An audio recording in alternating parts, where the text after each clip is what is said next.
ప్రకాశం జిల్లా కనిగిరి నియోజకవర్గంలో sitting MLA Burra Madhusudan Yadav YCP అధిష్టానం సీటు నిరాకరించింది. కనిగిరి వైసీపీ ఇన్ఛార్జిగా హనుమంతునిపాడు జెడ్పీటీసీ దద్దుల నారాయణ యాదవ్కి ఇచ్చారు. దీంతో కనిగిరి నియోజకవర్గంలో రాజీనామాల పర్వం కొనసాగుతోంది. దద్దుల నారాయణను వ్యతిరేకిస్తూ బుర్రా మధుసూదన్ యాదవ్కు మద్దతుగా రాజీనామాలు చేస్తున్నారు. ఎంపీపీలు, ఎంపీటీసీలు, జెడ్పీటీసీలు, పలువురు సర్పంచ్లు, మండల కన్వీనర్లు, వారితో పాటు PCPalli YCP BC cell convener Dabbukottu Mahesh ఇలా ఇంకా రాజీనామాల పర్వం కొనసాగుతూనే ఉంది. మధుసూదన్ యాదవ్కి సీటు ఇవ్వకపోతే రాష్ట్రంలో ఓడిపోయే మొదటి నియోజకవర్గం కనిగిరి అవుతుందని హెచ్చరించారు. కనిగిరి నియోజకవర్గ అభ్యర్థి విషయంలో జగన్ పునరాలోచించాలని సూచించారు. బుర్రా మధుసూదన్ యాదవ్ గారికి టిక్కెట్ ఇవ్వకుండా ఏరో ఒకరిని ప్రపోజల్ చేస్తే ఖచ్చితంగా కనిగిరి సీటు ఓడిపోవటం ఖాయం.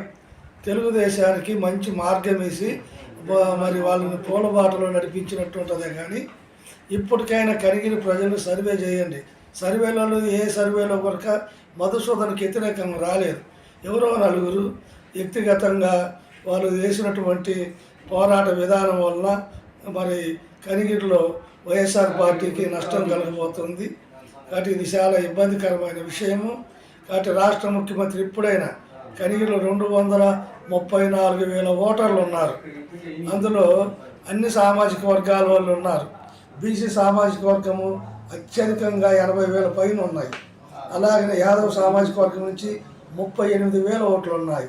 అలాగనే మాదిగ సామాజిక వర్గం నుంచి 47,000 ఓట్లు ఉన్నాయి. మాల సామాజిక వర్గం నుంచి 9-10,000 ఓట్లు ఉన్నాయి. కాబట్టి అందరి యొక్క సామాజిక వర్గాల అభిప్రాయం తీసుకోవాలి. కానీ ఏదో కొందరు చెప్పినారని ఒక సామాజిక వర్గం యొక్క అభిప్రాయాలు తీసుకుంటే మిగతా వాళ్ళ అభిప్రాయాలు కూడా గౌరవించాలి కదా.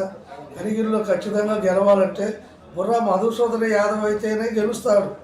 ఏదో ఒకరిని తీసుకొస్తే తెలుగుదేశానికి పూలబాటేసి గెలిపించిన ఆ పుణ్యం మీకే దక్కుద్ది.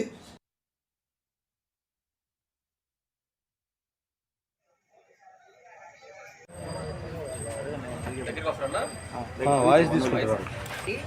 7వ వార్డు కౌన్సిలర్ గాను రాష్ట్ర ఏకీభావించి చెప్పిన మీటింగులో జెడ్పీటీసీ